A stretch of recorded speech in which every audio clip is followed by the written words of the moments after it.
Bismillahirrahmanirrahim. Assalamualaikum warahmatullahi wabarakatuh. Waalaikumsalam warahmatullahi wabarakatuh. Alhamdulillahirabbil alamin. Kembali lagi bersama saya di channel Al Jugagiyah. Kali ini alhamdulillah saya sedang bersama kawan saya di Kota Banjar, masih edisi Kota Banjar. Namanya Kang Nandi ya. Mungkin secara singkat nanti saya persilakan kepada beliau untuk memperkenalkan diri dulu. Mangga langsung saja. Oke, terima kasih. Bismillahirrahmanirrahim. Assalamualaikum warahmatullahi wabarakatuh. Perkenalkan, nama saya Nandi Hamzah. Saya berasal dari Kota Banjar asli. Sudah lama saya tinggal di Banjar. Dan sekarang juga insya Allah menetap di Kota Banjar karena keseharian saya ataupun kesibukan saya di Kota Banjar. Alamat saya di Perum Balokang, Blok A nomor 18 RT 44 RW 14 Desa Balokang, Kecamatan Banjar, Kota Banjar. Dan saya juga kesibukan sehari-hari sekarang menjadi pendamping PKH Kota Banjar ataupun program Keluarga Harapan di Kota Banjar. Itu keseharian saya. Oh iya, untuk tanggal lahir 27 November 1994,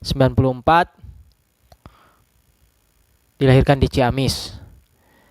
Itu perkenalan singkat saya. Nanti lebih lanjutnya akan ada sesi tanya jawab lah dengan pemilik channel ini. Ya, perkenalan singkat sudah mungkinnya. Untuk selanjutnya mungkin prolog atau narasi singkat awal, pengawal, pemateri awal atau materi awal lah. Sebelum kita melangkah ke tanya jawab, dari beliau dulu mungkin akan menjelaskan apa itu PKH atau kegiatan sehari-harinya, apa saja yang ingin diekspos oleh beliau, silakan.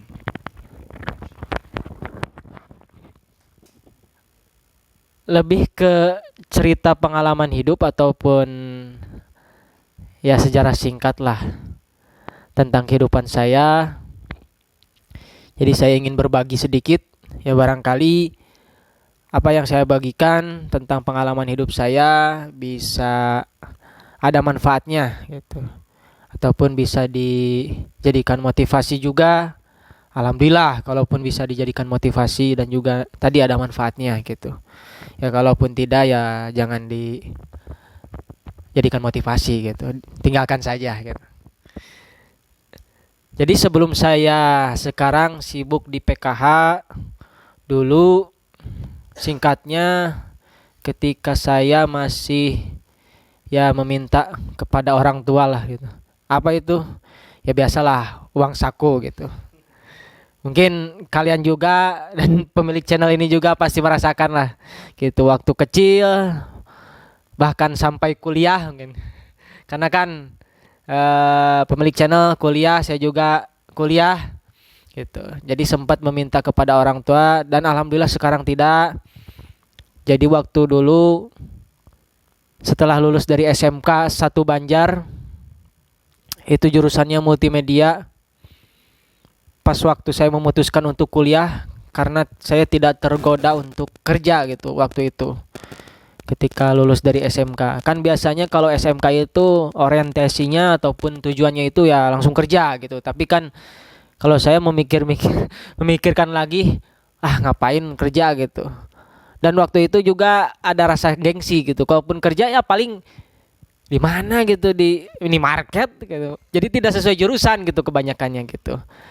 Karena memang di SMK juga saya kurang ahli lah dalam hal multimedia karena jurusan saya multimedia waktu itu berkaitan dengan komputer, TKJ, animasi, pembuatan film, video dan lain-lain gitu.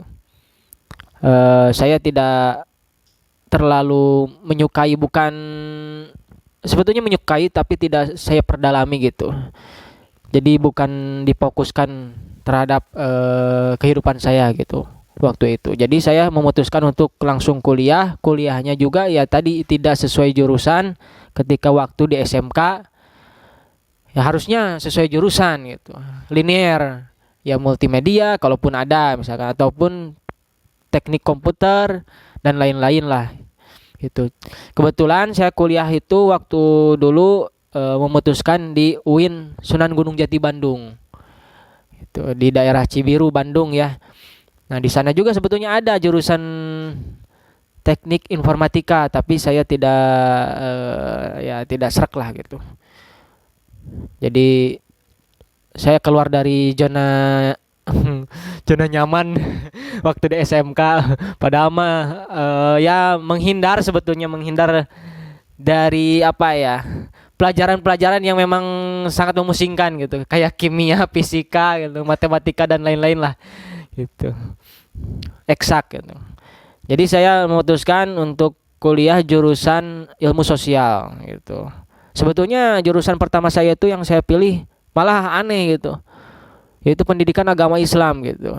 Karena mungkin saya waktu SMK aktif juga di kegiatan keagamaan ya kayak Ikatan Remaja Masjid, dan akhirnya terbukalah gitu. Terbuka untuk pingin kuliah di jurusan keagamaan yaitu pendidikan agama Islam jadi guru gitu. Dan saya suka gitu. Dan jurusan kedua waktu itu saya pilih ilmu sosial ataupun pengembangan masyarakat Islam, Fakultas Dakwah dan Komunikasi. Tapi ya Allah berkehendak lain. Yang menjadi keinginan saya jurusan pertama itu tidak tercapai. Jadi jurusan yang kedua yang tercapai yaitu pengembangan masyarakat Islam. Meskipun saya masih awam itu tentang jurusan tersebut gitu.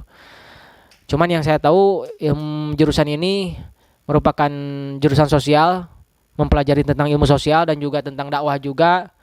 Dan saya lihat baca-baca juga kebanyakan ya terjun ke masyarakat ataupun berkaitan dengan masyarakat. Ya saya juga senang lihat. Karena sehari-hari kalau misalkan saya di kampung ataupun di lingkungan saya itu sering aktif di kegiatan pemuda gitu. Kegiatan masyarakat lah gitu. Baik itu kumpul-kumpul tentang kegiatan Agustusan, keagamaan itu di lingkungan saya sendiri gitu. Jurusan saya pengembangan masyarakat Islam atau disingkat PMI.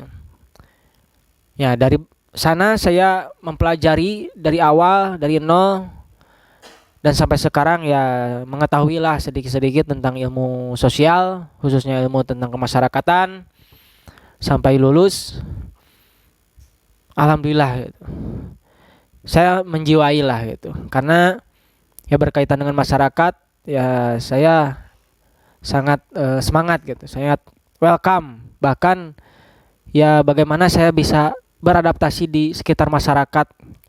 Bahkan ketika saya pengalaman juga waktu kuliah terjun ke beberapa daerah, ke daerah Subang, terus daerah Malangbong, Garut, itu praktek langsung di masyarakat, berbaur dengan masyarakat. Bahkan sempat waktu itu juga di Subang belajar penanganan pasca bencana karena kebetulan ada bencana banjir bandang, dan setelah itu saya diterjunkan untuk ya bisa belajar menangani pasca bencana di sana itu. Dan waktu KKN juga alhamdulillah kebetulan daerahnya milih sendiri. Saya memutuskan ya untuk di Banjar karena saya ingin mengabdikan di daerah sendiri gitu.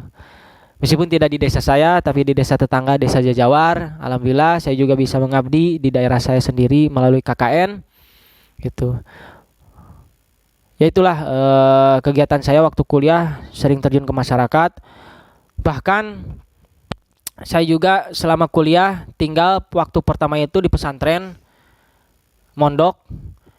Ya meskipun kebanyakannya kegiatan kuliah dan kegiatan yang lainnya organisasi, tapi di pesantrennya cuma sebentar lah gitu. Jadi kegiatan ngajinya itu ba'da maghrib sampai jam 9, dan setelah itu ba'da subuh gitu. Itu tidak bertahan lama, hanya sampai 2 tahun gitu. 2 tahun juga tidak full 2 tahun karena kepotong libur dan lain-lain Itu setelah itu saya memutuskan untuk hijrah, maksudnya hijrah tempat ya, dari pesantren waktu itu pesantren Aroid lah saya sebutkan. Aroid gitu di daerah Cipadung.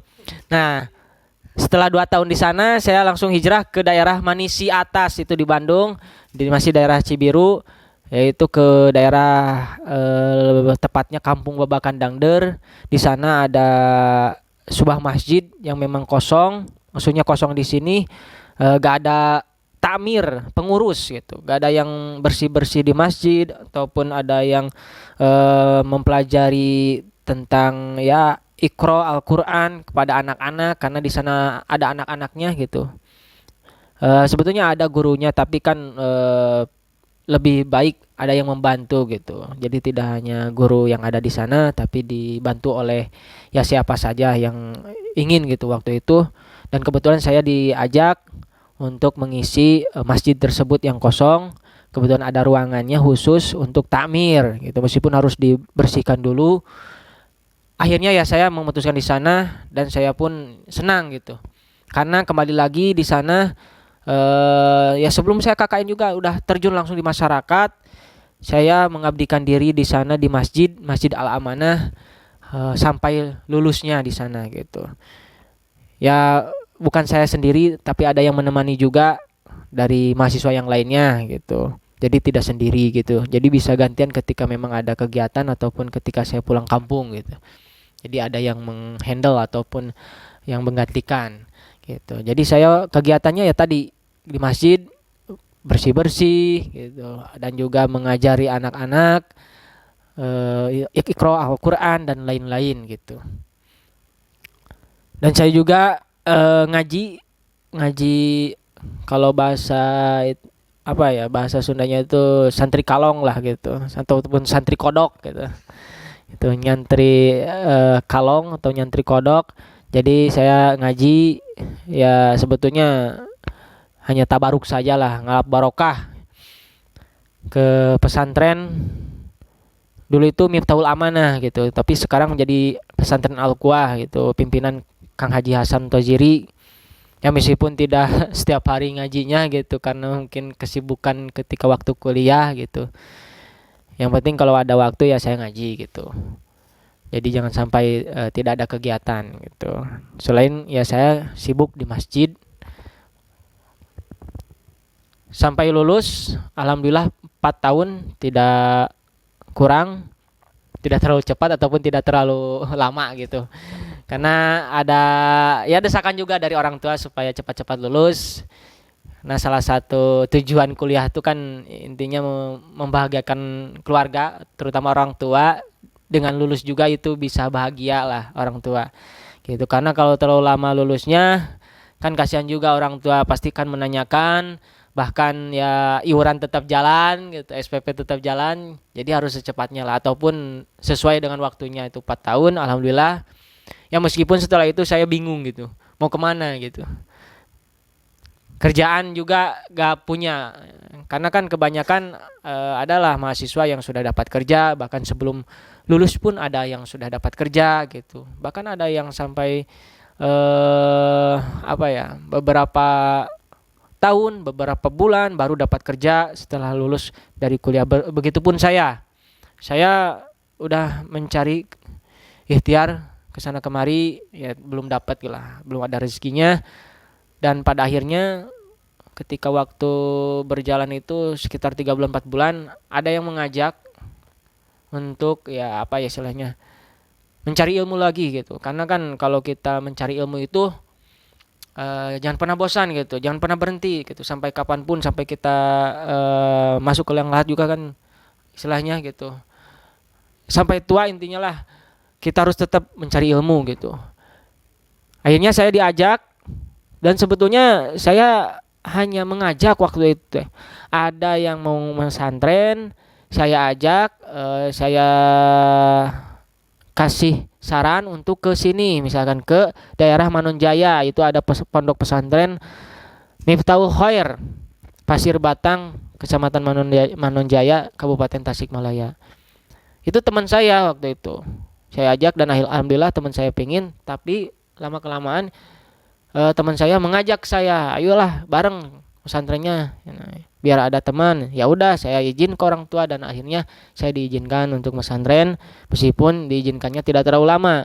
Itu ya minimal saya itu mengetahui lah kehidupan pesantren yang benar-benar pesantren gitu. Karena kan waktu saya kuliah itu kan pesantren modern kehitungnya ataupun kesebutnya. Kalau misalkan di Tasik ini di Manonjaya itu pesantren Salafi gitu. Jadi memang mengkaji banyak tentang kitab kuning dari mulai kitab dasar sampai kitab yang paling tinggi, baik itu tauhidnya, fikihnya, akidah dan lain-lain lah gitu. Karena saya baru lulus kuliah waktu itu dan saya juga belum punya dasar, ya akhirnya saya memutuskan untuk ketika di pesantren ya milih yang dasar gitu. Jadi tidak langsung ke atas gitu karena takut gak kesampaian ilmunya gitu. Jadi saya dari bawah, dari dasar dulu ikut kelas ibtida, ya setidaknya lah biar tahu dulu dasarnya, dan sampai sekarang juga ya masih ada yang ingat lah. Kebanyakannya mah lupa.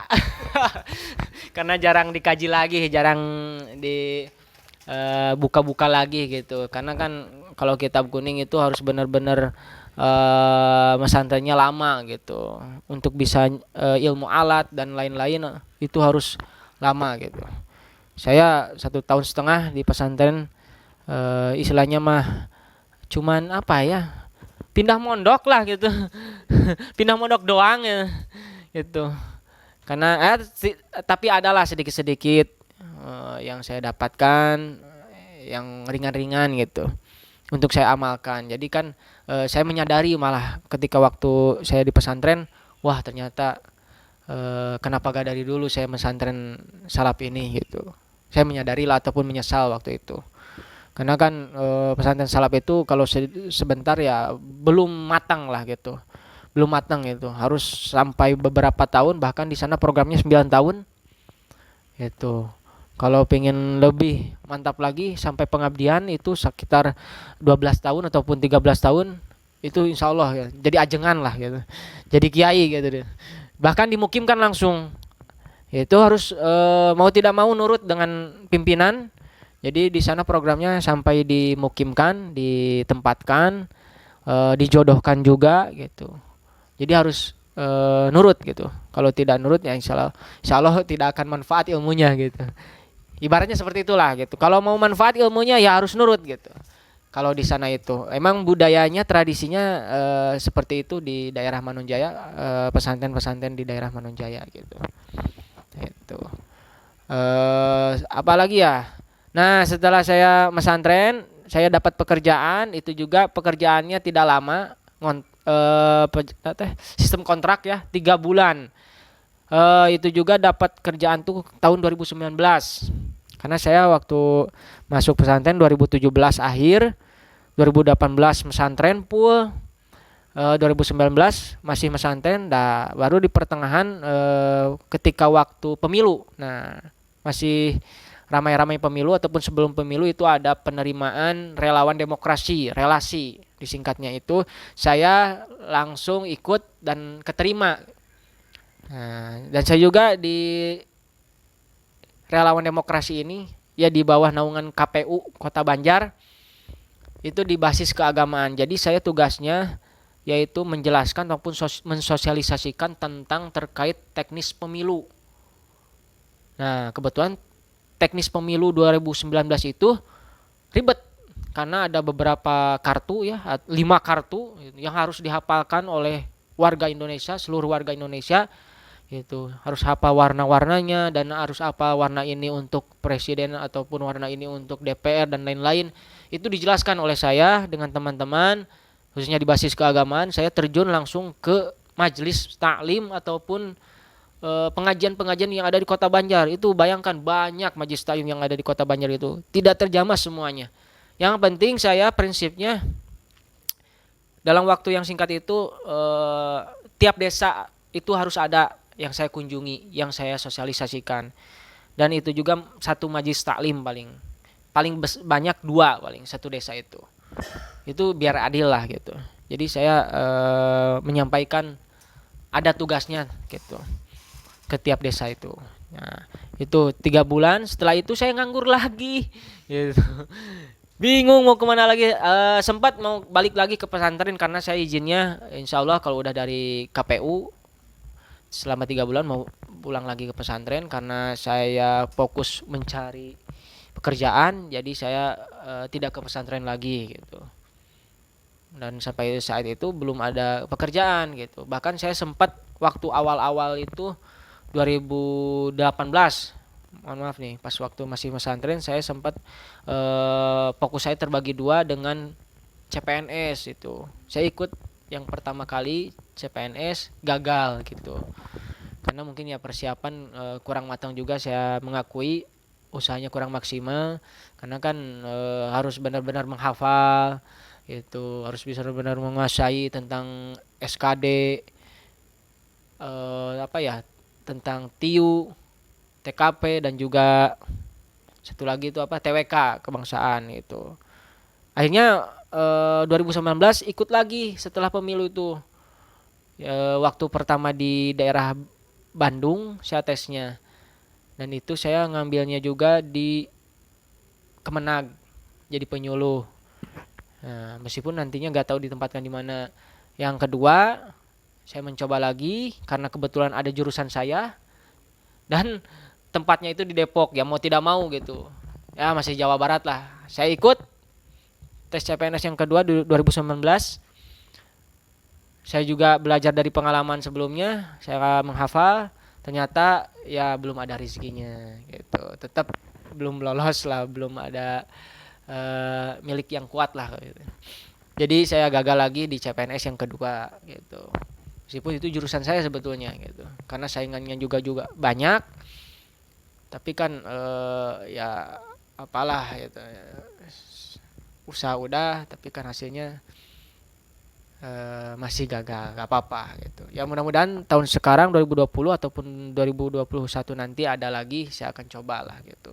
Karena itu kan jadi kebanggaan tersendiri bagi orang tua sebetulnya gitu. Jadi keinginan orang tua saya akan coba usahakan gitu. Nah sekarang saya ataupun di akhir-akhir tahun 2019 ada lowongan PKH gitu. Saya ikutan, tes pertama lolos administrasi, yang kedua tes tulis itu akhir tahun Desember. Saya ikut tes tulis langsung di Garut. Dan alhamdulillah Banjar membutuhkan 2, yang datang 2. Jadi ada kemungkinan peluang besarnya kata petugasnya itu ya bisa diterima ini mah gitu, langsung otomatis katanya. Ya alhamdulillah saya keterima di PKH Kota Banjar. Karena kan harus sesuai domisili gitu. Nah, baru awal tahun kemarin bulan Januari saya masuk, meskipun sistemnya masih magang, belum digaji gitu. Biar tahu dulu lah tentang PKH, biar tahu bagaimana pekerjaan di PKH gitu. Jadi saya ikut-ikut dengan PKH senior ataupun pendamping senior gitu. Baru setelah bulan Maret itu saya di SK-nya ada turun dan saya disahkan sebagai pendamping PKH dan saya juga digaji, alhamdulillah lah gitu. Saya mensyukuri setelah tidak lulus dari PNS tapi saya bisa lulus di PKH, ya sangat mensyukuri lah gitu. Bahkan ya bisa dikatakan gajinya di atas UMR Kota Banjar gitu. Saya juga menikmati di PKH ini sampai sekarang hampir beberapa bulan ini, hampir berapa ya, 8 sampai 9 bulan lah gitu. Bahkan awal-awalnya masih adaptasi, sekarang juga udah mulai terbiasa. Bahkan saya disebut bapak-bapak padahal saya sebetulnya statusnya masih kayaknya jomblo. Masih jomblo ataupun single lila. Tapi oleh ibu-ibu saya dipanggil bapak-bapak gitu, Pak gitu. Tapi gak apa-apa lah, biar jadi doa gitu. Gak apa-apa gitu. Saya sangat senang sekali di PKH karena berkaitan dengan masyarakat lagi ternyata, meskipun sekarang yang saya hadapi itu ya, ibu-ibu. Dan saya sudah tidak aneh sebetulnya dengan ibu-ibu karena waktu saya di KPU itu ketemunya dengan ibu-ibu. Karena saya sosialisasinya di depan ibu-ibu majelis taklim gitu. Bahkan waktu ya saya kuliah juga udah sering ketemu dengan masyarakat gitu. Meskipun ya setiap daerah itu berbeda-beda karakternya gitu, orang-orangnya berbeda gitu. tradisinya berbeda. Itu harus diadaptasi awalnya, jangan sampai kita ya selonong boy lah gitu, sok-sokan gitu. Tetap kita harus adaptasi dulu, mendekati tokoh-tokohnya gitu. Termasuk ya PKH gitu, sama lah gitu. Karena PKH sendiri itu rentan ternyata di masyarakat itu, karena tidak semua mendapatkan gitu. Jadi harus diakui PKH itu menjadikan apa ya, bumerang bagi masyarakat sekitar gitu yang tidak mendapatkan bantuan PKH gitu. Tapi ya itu resiko lah, sebagai pendamping juga harus bisa menjelaskan, harus bisa memahami terhadap masyarakat yang memang tidak mendapatkan PKH. Apalagi yang mendapatkan juga ternyata banyak yang salah paham gitu. Harus benar-benar dijelaskan gitu tentang PKH gitu, biar tahu PKH itu apa gitu. Jadi ya intinya saya mensyukuri sampai saat ini eh, saya menjalani profesi saya sebagai pendamping PKH, bahkan bukan sebagai profesi sebetulnya, jadi mengabdikan diri di daerah sendiri melalui pendamping PKH ataupun menjadi seorang eh, pelayan masyarakat gitu. Karena PKH ini kan di bawah langsung Kementerian Sosial gitu, yang tujuannya bisa apa ya, membantu masyarakat, terutama masyarakat miskin ataupun rentan miskin ya, untuk memenuhi kebutuhan ekonominya, terutama ya anak-anak yang mendapatkan PKH gitu. Jadi ibu-ibu yang mempunyai anak itu, terutama anak yang sekolah, itu dibantu gitu secara ekonominya gitu. Jadi saya sangat mensyukuri meskipun PKH ini sebuah program yang dimana lanjutan dari program SBY, sekarang dilanjutkan oleh presiden selanjutnya, itu namanya berubah. Dulunya itu RPS, Rumah Perlindungan Sosial, sekarang jadi PKH sebetulnya. Nah, itu. Nah, jadi PKH ini ya mudah-mudahan ada selamanya. Jadi bisa membantu terus masyarakat gitu. Karena saya di sini sebagai pegawai kontrak gitu, tidak pegawai selamanya sebetulnya gitu. Ya mudah-mudahan ya program ini terus berjalan dan ada gitu. Itu mungkin ya lumayan ya, panjang ya gitu. Padahal kalau dijelaskan lagi itu wah lebih panjang lagi gitu. Itu hanya secara singkat saja lah gitu. Tentang saya ataupun pengalaman saya waktu dulu keluar dari SMK kuliah, sempat pesantren ataupun mondok gitu sebentar lah gitu. Dan saya sekarang sebagai pendamping PKH gitu. Bahkan ya saya selain pendamping PKH, saya mencoba belajar untuk berwirausaha juga bersama teman-teman di lingkungan, yaitu membuka usaha laundry sepatu ataupun cuci sepatu gitu ya. Meskipun itu saya baru merintis gitu dari nol gitu, tapi alhamdulillah sampai sekarang masih berjalan gitu. Baru berapa bulan ya, 3 bulan lah gitu.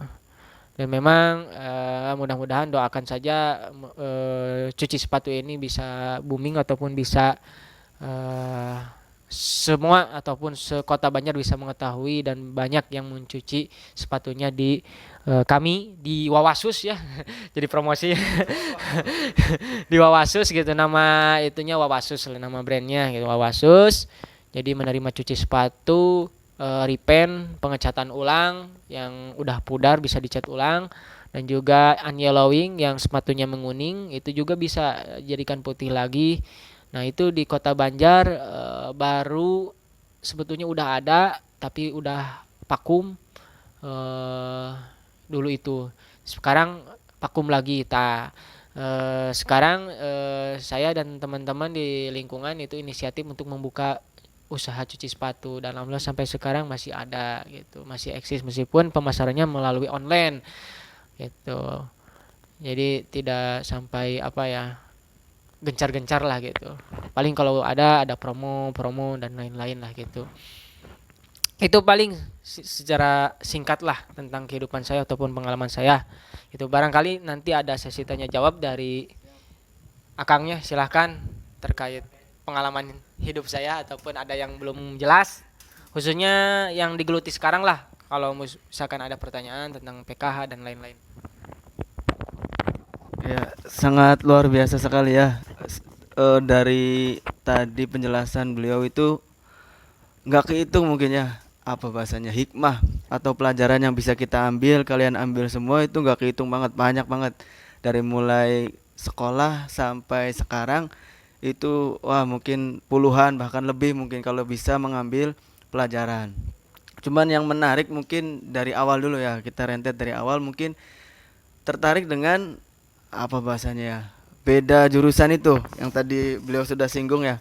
Dari awal multimedia, kemudian jauh berbeda kuliah di jurusan berkaitan dengan sosial.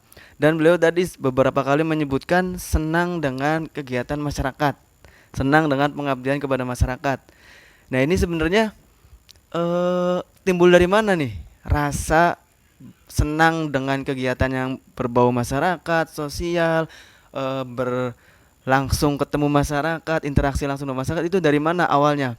Apakah memang sebelum masuk SMK multimedia itu udah ada? Apa timbulnya pas karena kuliah lalu jadi ada suka dengan kegiatan yang berbau masyarakat apa gimana? Itu pertanyaan satu ya. Yang kedua berkaitan juga nyambung. Gimana sih caranya kita itu bisa menekuni sesuatu yang padahal jauh berbeda dari background kita. Contohnya tadi aja multimedia, ketika kuliah di jurusan sosial tapi bisa menekuni menikmati sampai bisa istilahnya tadi beliau bilang menjiwai banget. Nah itu gimana? Rata-rata kan gini, banyak ya Kang, kita ketahui di jurusan tuh di kuliah tuh jurusan tuh misalkan, aduh saya kesasar salah ngambil jurusan, akhirnya malah males tuh. Ini mah bukan saya, ini mah. Nah itu gimana caranya?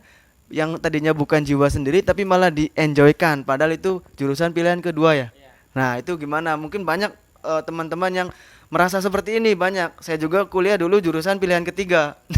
Jadi jauh banget ya pilihan ketiga, tapi ya udah enjoykan, nikmati, jiwai gitu aja. Nah ini caranya gimana, tipsnya? Jadi dua pertanyaan dulu aja mungkin itu ya.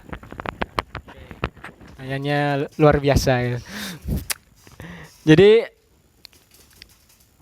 kalau berbeda jurusan ya tadi karena saya waktu di SMK pinginnya ya ketika kuliah itu jadi guru gitu, pendidikan agama Islam. Jadi ingin istilahnya bisa memanfaatkan ilmu tentang keagamaan gitu, karena kan beda gitu berkahnya istilahnya. Jadi kita bisa mengamalkan ilmu tentang agama kita sendiri, agama Islam gitu. Waktu itu pinginnya seperti itu karena Allah berkehendak kamu tidak jadi guru gitu ataupun tidak keterima di pendidikan agama Islam gitu. Jadi ya keterimanya di pengembangan masyarakat Islam, yaitu jurusan yang kedua. Yang kebetulan jurusan itu saya masih awam, tapi karena saya sedikit baca-baca, oh ini jurusannya berkaitan tentang ilmu sosial, ilmu masyarakat, bahkan kemungkinan nantinya akan terjun sering ke masyarakat. Nah, saya pikirannya seperti itu. Saya suka gitu. Jadi rasa suka saya terhadap apa ya, kegiatan-kegiatan yang ada di masyarakat itu memang dari dulu, dari waktu saya bisa dikatakan kecil lah gitu. Karena saya waktu kecil sering berbaur dengan teman-teman, sering mengajak, jadi bisa dikatakan orang yang berpengaruh juga lah itu terhadap lingkungan. Jadi pada nurut waktu itu. Jadi ada jiwa leadernya juga lah saya dari kecil gitu. Sering pada nurut gitu teman-teman tuh. Ayo ikut main ke sini, ayo ikut main ke sana gitu. Bahkan beberapa kegiatan waktu kecil saya ya apa ya, leadernya saya lah gitu. Nah, jadi ada jiwa-jiwa memang kepemimpinan juga dan bisa mempengaruhi banyak orang waktu itu. Bahkan sampai ya menyadarinya waktu SMK. Jadi meskipun ya jurusan saya di multimedia, tapi tetap gitu kalau misalkan di lingkungan itu saya tidak lepas kegiatan-kegiatan masyarakat sering ikut, baik itu kegiatan apapun yang sifatnya formal, ya kegiatan kepemudaan, misalkan saya ikut-ikut apa ya istilahnya menjadi panitia di kegiatan Agustusan gitu waktu SMK itu. Bahkan sampai kuliah ketika saya libur, nah itu sering saya terjun ke masyarakat juga, sering kalau misalkan ya gantian lah. Paling saya kalau sudah kuliah jadi pembina ataupun jadi membimbing adik-adik gitu di lingkungan gitu. Nah, jadi skup saya masih di lingkungan waktu itu gitu. Jadi belum sampai meluas lah gitu. Bahkan setelah lulus dari kuliah itu saya sempat meluas terjun ke Karang Taruna Desa gitu. Nah, di sana saya juga belajar lah eh, bagaimana menjadi ya keanggotaan di Karang Taruna gitu. Karang Taruna Desa. Ya, saya juga sering mengadakan kegiatan bersama Karang Taruna Desa. Waktu itu kegiatan keagamaan, kegiatan hari-hari besar nasional juga seperti Agustusan itu sering gitu. Ya, jadi karena ya dari dulunya saya sering berbaur di masyarakat, bahkan sampai sekarang juga meluas, bukan hanya kalangan pemuda, bapak-bapak juga, ibu-ibu gitu, sering gitu. Jadi ya menjiwai lah, meskipun awal-awalnya memang harus bisa beradaptasi dulu gitu. Bahkan ketika ya kita akan keluar zona, misalkan kita bertugas di daerah mana itu harus bisa beradaptasi dulu. Ya termasuk saya ketika di PKH nih, saya tempatkan di dua desa yang memang dua desa ini belum tahu saya karakternya seperti apa. Itu termasuk ibu-ibu yang saya dampingi juga belum tahu. Itu di desa Batu Lawang dan juga desa Binangun, kecamatan Pataruman. Itu daerahnya lumayan daerah perkampungan ya, pegunungan malah gitu, harus naik gunung dulu gitu. Dan juga menguras bensin. Nah, di sana kan ternyata beda dengan lingkungan saya gitu. Kegiatan-kegiatannya bahkan ya tradisinya gitu. Kebiasaannya seperti apa gitu. Itu harus adaptasi dulu awal-awalnya, jangan sampai ya kita sok-sokan tadi gitu. Jadi kita harus pelajari dulu. Bahkan ya ketika ada potensi nih, ya gali dulu potensinya gitu. Jangan sampai ya kita mau memberdayakan sesuatu di sana misalkan gitu. Tapi nggak tepat sasaran gitu, tidak sesuai potensi. Jadi harus melihat dulu potensinya apa, terus digali benar-benar. Nah, baru di sana ada peluang untuk bisa memberdayakan misalkan apa gitu di sana itu. Ketika misalkan kita terjun ke masyarakat, ingin istilahnya mengadakan kegiatan ataupun ingin mengadakan kegiatan apapun itulah, pokoknya tentang pemberdayaan dan lain-lain gitu. Karena kan saya PMI ya, PMI itu emang berkaitan dengan kegiatan-kegiatan pemberdayaan di masyarakat gitu. Jadi melihat potensi-potensi masyarakat tentang apanya, lalu digali, terus nanti bisa dimunculkan ataupun bisa diberdayakan gitu. Tapi prinsip seorang pemberdaya itu termasuk saya harus bisa memberdayakan diri sendiri dulu, baru bisa memberdayakan orang lain gitu. Tapi karena saya belum berdaya sepenuhnya, ya sambil lah gitu. Jangan sampai ya kita eh diam aja gitu. Apalagi saya seorang pemberdaya gitu, sesuai dengan jurusan saya gitu. Jadi harus bisa ya dijalani lah sambil, kalau misalkan saya belum bisa berdaya sepenuhnya gitu, ataupun bisa mengajak orang lain gitu. Jadi orang lain yang memberdayakan masyarakat, saya sebagai fasilitatornya itu bisa gitu. Kalaupun kita tidak bisa, saya menjadi fasilitatornya gitu, bisa mengundang yang lain yang ahlinya, baru bisa mengajak masyarakat untuk bisa mengikuti kegiatan pemberdayaan tersebut gitu. Jadi kembali intinya, rasa suka saya terhadap kegiatan yang ada di masyarakat ataupun yang berbaur dengan masyarakat itu dari dulu, sebetulnya dari waktu saya kecil bisa mempengaruhi anak-anak ataupun teman-teman sebaya, bahkan sampai sekarang juga gitu. Gitu. Karena waktu KKN juga saya sempat menjadi koordinator kecamatan gitu di Kota Banjar ini gitu. Bahkan saya sempatlah jadi ketua-ketua di kelompok ketika terjun ke masyarakat gitu. Alhamdulillah gitu. Jadi saya menjiwai sampai sekarang. Gitu. Jadi tips-tipsnya ya ketika ya beda jurusan tadi ya, memutuskan waktu untuk apa ya istilahnya tadi itu, ketika saya memutuskan misalkan kuliah berbeda jurusan, gitu. Asalkan jurusan itu benar-benar kamu pilih, ataupun ada yang sama sekali itu dipilihkan oleh teman gitu, ataupun salah klik harusnya jurusan ini, oh pilihnya jurusan ini gitu. Nah, tipsnya coba jalani dulu, pelajari dulu, jangan sampai ya kita menyerah dari awal gitu. Karena kan sayang lah kalau misalkan kita udah keterima, udah istilahnya masuk kuliah, masuk uang, biaya gitu. Kalau misalkan kita tidak mencoba dulu, itu sayang. Apalagi kalau misalkan orang tua gitu udah mengeluarkan banyak biaya, itu kasihan lah orang tua kita semuanya. Jadi jalani dulu, mencoba dulu, silahkan pelajari dan ya nikmatilah gitu prosesnya gitu. Nanti juga akan ketemu ataupun titik temunya akan ketemu, oh ternyata jurusan ini tuh menyenangkan, oh ternyata jurusan itu ada apa ya istilahnya, ada prospeknya juga gitu, ada masa depannya juga gitu. Dan harus benar-benar nanti bermain dengan hati. Kalau misalkan awalnya itu tidak memakai hati, tidak apa-apa, karena kan namanya juga mencoba. Tapi lama kelamaan kalau misalkan kita nerimanya dengan hati, itu akan benar-benar menjiwai gitu, menjiwai kita semua, ataupun menjiwai ketika ya tadi awalnya salah jurusan ataupun salah pilih, tapi nanti lama kelamaan juga akan menjiwai kalau misalkan dengan hati gitu. Makanya jalani, silahkan prosesnya nikmati gitu. Kalaupun hasilnya ya bonus lah, nanti kan misalkan lulus ataupun dan lain-lain. Itu sih dari saya malah.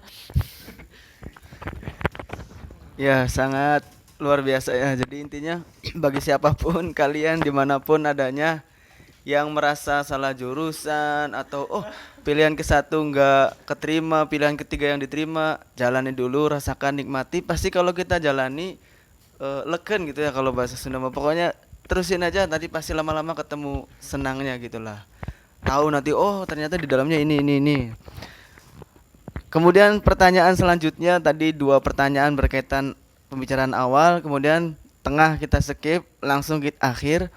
2 pertanyaan akhir itu adalah mengenai PKH dan tadi laundry sepatu ya. Pertama yang PKH, tadi beliau singgung juga bahwasanya bukan hanya yang tidak dapat PKH di masyarakat itu, bahkan yang dapat PKH juga sering salah paham. Nah, jadi pertanyaannya itu adalah gimana sih penjelasan simpelnya tentang PKH supaya masyarakat itu paham. Simpelnya kira-kira dapat mudah dipahami itu apa, dan penyebab masyarakat susah memahami itu gimana sih. Nah, kemudian masalah laundry ini bantu bisnis beliau juga ya. Jadi coba jelaskan kepada masyarakat gitu, apa sih bedanya laundry sepatu di tempat laundryan gitu kan. Dalam masyarakat kan nyuci sepatu biasa sendiri ya, disikat sendiri di kamar mandi, terus sebisanya pakai apa, pakai sabun, pakai odol segala macam, terus dijemur selesai kan. Nah, mungkin masyarakat tahunya banyaknya itu. Nah, sekarang coba tonjolkan apa sih kehebatan di laundry sepatu ini supaya masyarakat paham, oh ternyata laundry sepatu tuh gini toh, oh hasilnya gini toh. Nah gitu, jadi tentang PKH dan laundry. Baik, kalau berbicara tentang PKH, kan tadi udah jelas ya bahwa PKH itu, karena mungkin ada yang belum tahu, PKH itu kepanjangan ataupun artinya program keluarga harapan gitu. Jadi ini merupakan sebuah program untuk bisa mensejahterakan masyarakat, tujuannya gitu, bahkan merubah pola pikir masyarakat. Itu sih yang paling penting gitu. Jadi jangan sampai bantuan dari pemerintah ini menjadi terlena bagi penerimanya ataupun KPM, keluarga penerima manfaat. Itu jangan sampai tergantung oleh bantuan dari pemerintah terus, karena yang perlu dipahami bahwa menjadi peserta PKH ataupun menjadi KPM PKH, keluarga penerima manfaat, itu tidak akan selamanya gitu. Dan itu ada program graduasi namanya. Jadi ketika penerima manfaat ini ataupun ibu misalkan udah merasa sudah mampu, itu ada peningkatan taraf hidup selama di PKH, itu bahkan bukan hanya dari bantuan PKH, misalkan ibu mendapatkan bantuan yang lainnya itu. Dan kebetulan ada juga bantuan PKH, tapi ibu sudah meningkat nih ekonominya. Nah, itu diharapkan ibu dengan sadar sendiri untuk bisa keluar dari peserta PKH gitu, ataupun mengundurkan diri. Namanya graduasi gitu. Jangan sampai ada graduasi paksa gitu, ataupun dari pusat langsung menghentikan ibu secara tidak hormat misalkan, ataupun secara ya halus juga gak apa-apa karena mungkin terlalu lama gitu. Tidak ada peningkatan gitu. Tidak ada peningkatan dalam kehidupannya. Dan tadi disinggung dengan ada yang mendapatkan PKH, ada juga yang tidak. Itu otomatis bagi yang tidak mendapatkan PKH itu pasti belum paham betul tentang PKH. Karena kebanyakan masyarakat itu banyak yang ingin masuk ke PKH padahal itu tidak gampang gitu. Dan ada kriteria-kriterianya gitu. Ya udah jelas kan bahwa PKH ini bantuan bersyarat ataupun bantuan tunai ya. Tapi bersyaratnya tadi itu keluarga miskin, yang dimana salah satunya ya kriterianya itu tidak makan daging selama 1 minggu sekali lah gitu, bahkan 1 bulan sekali paling lama gitu. Nah itu salah satunya ya, bahkan rumah juga udah tidak layak huni. Nah itu kan termasuk gitu. Penghasilan pun tidak menentu, salah satunya itulah gitu. Jadi bahkan ada yang lebih parah lah istilahnya gitu, tidak punya WC tidak punya kamar mandi gitu, jadi numpang ke yang lain gitu kan, lebih parah gitu. Sedangkan ekonomi juga parah juga, tidak bisa mencukupi kehidupan sehari-harinya itu. Jadi kalau ibu sudah merasa tidak mampu, ya sebetulnya itu masuk kriteria, tapi kan belum tentu ibu terdaftar. Karena ini perlu dipahamkan juga, banyak yang salah paham bahwa pendamping itu bisa mendaftarkan masyarakat untuk bisa ikut PKH ataupun masuk PKH. Tidak, pendamping itu hanya menerima data dari pusat. Siapa-siapa yang akan mendapatkan PKH itu juga belum tentu, harus dicek dulu gitu. Ketika pendamping menerima data, dicek dulu apakah udah mampu. Kan kalau udah mampu kan tidak layak, atau misalkan kalau layak ya saya akan masukkan gitu sesuai dengan data yang ada gitu. Sedangkan ada yang tidak ke data, mohon maaf karena dari pusatnya ya hanya menerima beberapa orang misalkan gitu. Jadi ibu kalau misalkan belum terdaftar dari dulu misalkan, ya minimal laporan ke RT RW, dan juga bisa langsung ke desa ataupun melalui musrenbang dus biasanya Mbak ya, musyawarah rencana dusun atau musyawarah rencana desa. Kalau ibu merasa benar-benar butuh dibantu ya silahkan ajukan diri gitu. Tapi jangan sampai mengharap-harap ataupun terlalu berharap gitu. Yang penting ibu udah ada usaha mengajukan diri supaya terdaftar di DTKS desa dulu, data terpadu kesejahteraan sosial. Jadi ibu terdaftarlah di desa gitu. Nah dari desa nanti akan ke pusat kan gitu. Tapi di pusat belum tentu karena ada penyeleksian gitu, ada seleksinya gitu. Ibu kalau lolos ya mungkin ibu bisa mendapatkan apa ya istilahnya, muncul nanti di bantuan PKH itu, tapi masih calon itu, belum langsung mendapatkan PKH. Ataupun kalau tidak di PKH bisa di bantuan yang lainnya misalkan sembako gitu, ataupun BPNT, bantuan pangan non tunai gitu. Karena kan di PKH itu ada yang mendapatkan PKH saja, ada juga yang mendapatkan awalnya itu sembako gitu. Ada yang dua-duanya gitu, PKH dan sembako gitu. Itu kan beda program sebetulnya, tapi kerjasama lah gitu. Jadi ketika mendapatkan PKH ataupun awalnya mendapatkan sembako, terkadang mendapatkan PKH gitu. Jadi double, gak apa-apa sebetulnya. Tapi kan ada juga yang PKH saja, ada juga yang BPNT saja ataupun sembako saja gitu. Bahkan ada yang tidak sama sekali dua-duanya gitu. Ya saya harap masyarakat ya jangan sampai kecemburuan sosial. Pasti ada kecemburuan sosial, tapi jangan sampai terlalu baperan lah gitu. mengadu ke RT RW gitu. Kenapa tidak mendapatkan PKH ataupun sembako gitu. Mungkin ya belum saatnya gitu, belum muncul data ibu, atau kalaupun muncul nih, misalkan ibu pengen masuk PKH gitu, ataupun ada yang masuk nih dari pusat nama ibu misalkan gitu, itu belum tentu masuk PK, dah harus dicek dulu. Misalkan kan di PKH itu ada syarat, misal ya ada 3 syaratnya itu, yaitu ibu mempunyai anak sekolah. Kalau tidak mempunyai anak sekolah percuma bu, itu tidak masuk.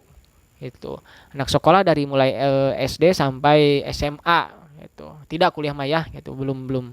Terus kalau misalnya tidak punya anak sekolah gak apa-apa, yang penting ibu punya balita, ibu punya gak balita gitu, ataupun ibu sedang hamil, itu bisa masuk gitu. Dan terakhir ibu mempunyai komponen kesejahteraan sosial yaitu lansia gitu. Jadi ibu dalam satu kakak itu punya misalkan orang tua ibu yang satu kakak dengan ibu, tapi itu juga usianya harus 70 tahun ke atas lansianya itu. Nah, itu bisa masuk kriteria PKH itu. Dan juga satu lagi, kalau misalkan ada disabilitas, bisa disabilitasnya tapi disabilitas berat asalkan dengan satu kakak dengan ibu. Nah, itu. Kalau misalkan tidak ada semuanya, ya udah, ibu meskipun ada dari pusat nih namanya, percuma gitu. Meskipun ibu sebetulnya ini layak dibantu gitu. Tapi kan karena gak ada syarat yang 3 tadi, anak sekolah, balita ataupun bumil, dan juga lansia ataupun disabilitas, ya percuma gitu. Itu di PK syaratnya gitu. Jadi ada juga yang udah di PKH tapi belum paham-paham. Sebetulnya itu udah dijelaskan oleh pendampingnya, tapi karena ibunya ataupun peserta PKH-nya tidak mendengarkan dengan serius, tidak menyimaknya dengan serius, sehingga lupa lagi, hingga salah paham.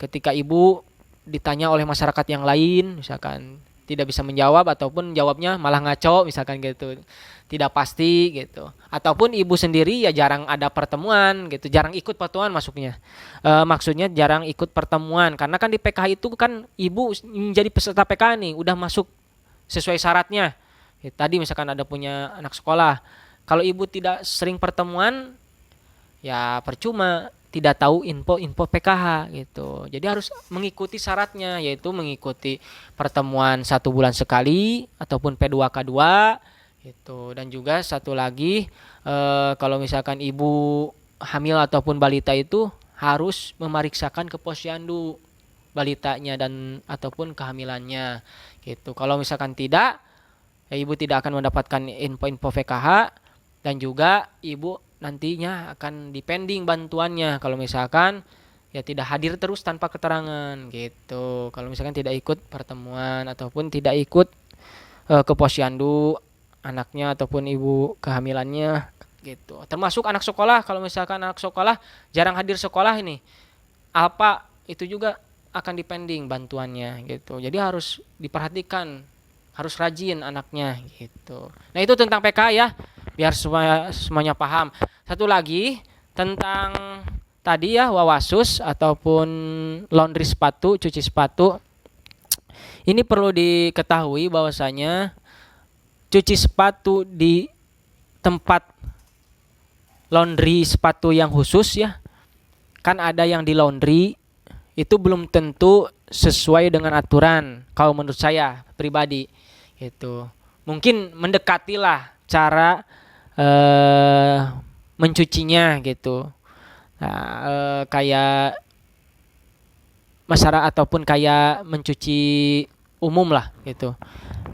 Sebetulnya gini ya, kalau misalkan kita mencuci di tempat khusus laundry sepatu itu lebih fokus keuntungannya. Berarti benar-benar ini khusus laundry sepatu.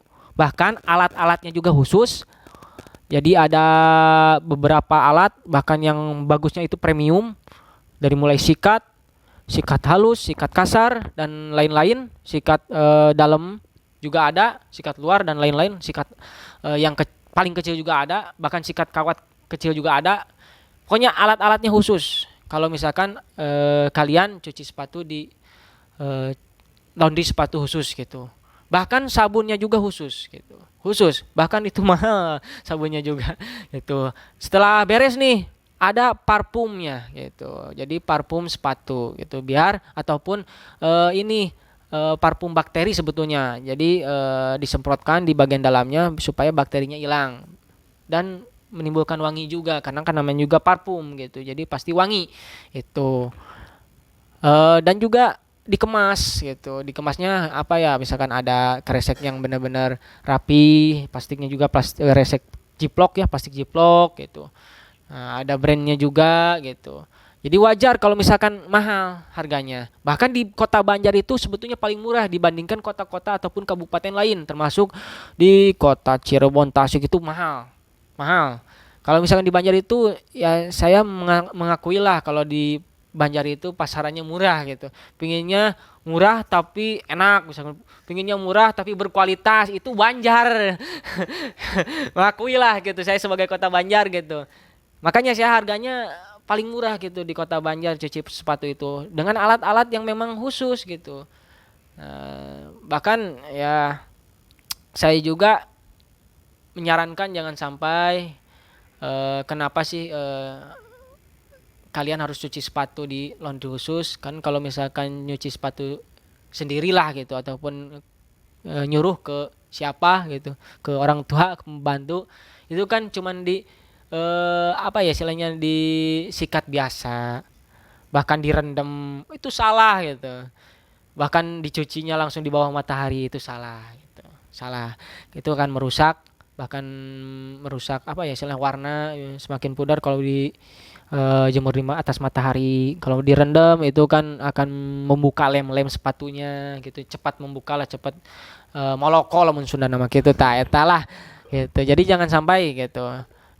Apalagi yang males-males itu mending nyuci di laundry sepatu khusus termasuk di Kota Banjar kan itu yang sampai sekarang itu masih eksis itu Wawasus gitu saya dan teman-teman yang menjadi pengelolanya gitu khususnya di lingkungan saya di Perum Balokang Kota Banjar gitu jadi saya sarankan silakan bagi yang males yang mager nyuci sepatunya di laundry khususnya di laundry sepatu khusus dimanapun itu ada gitu termasuk di Kota Banjar itu di Wawasus itu sangat recommended daripada nyuci sendiri ataupun apalagi males ataupun jangan sampai di laundry kiloan baju itu biasanya nyucinya gak jauh beda ataupun ya kurang kalau menurut saya itu karena saya pernah gitu itu mungkin lah tentang jawaban saya masalah PKH dan juga tadi usaha laundry sepatu.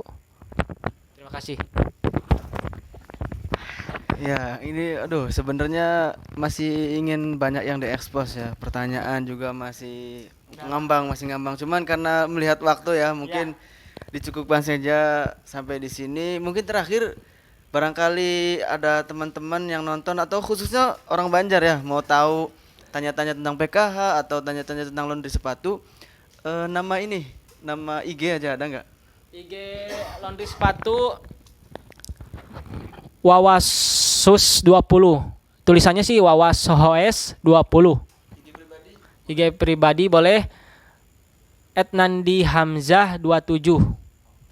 Oke. Kalau IG PKH-nya PPKH Kota Banjar 14. Silakan bisa dicek di IG-nya aja ya. Barangkali mau tanya-tanya bisa apa kalau di IG itu DM ya? Ya, DM aja lah pokoknya. Mungkin dari kita cukup sekian. Tentunya mohon maaf banyak pasti ada kesalahan. Sharing-sharing namanya ya. Jadi silakan kalau ada apa-apa komen aja di kolom komentar. Dari kami cukup sekian saja. Assalamualaikum warahmatullahi wabarakatuh.